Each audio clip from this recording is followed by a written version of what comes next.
The remains of a Vietnam War veteran from Bakersfield are identified more than 50 years after his disappearance. How students and faculty at his alma mater are choosing to remember him. Good evening and thanks for joining us here at 5 o'clock. I'm Tammy Melchak. And I'm Jim Scott. Topping our news this evening, more than 5 decades after he went missing in action, the remains of a Vietnam veteran from Bakersfield have finally been identified.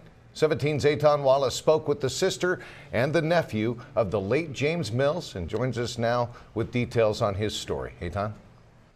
Jim, it's been nearly 52 years since anyone last heard from Lieutenant Commander James B. Mills of Bakersfield. But after years of uncertainty, the Defense Department's Prisoner of War and Missing in Action Agency announced yesterday the remains of Navy Lieutenant Commander James B. Mills are now accounted for. As you can imagine, family members say they felt a sense of relief yesterday when the Defense Department's Prisoner of War and Missing in Action Agency said they positively identified Mills' remains.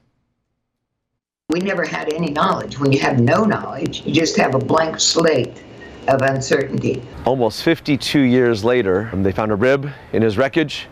They used DNA supplied by my mom and my grandmother many years ago to make the positive identification, which allows our family, after 52 years, to have that closure.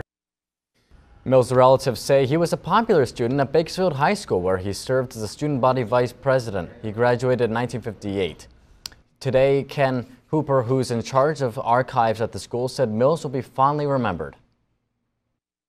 When he was a student here, he was involved heavily with multiple groups. The class of '58, they always talked about him when they've had their reunions. They've missed him.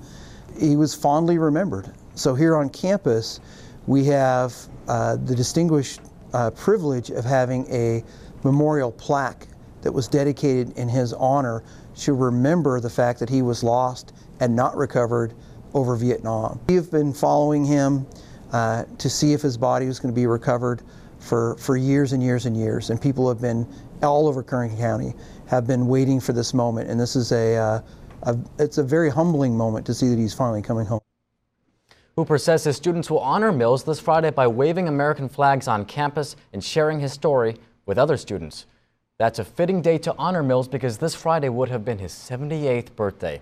We should mention there are 1,594 servicemen and civilians still unaccounted for from the Vietnam War.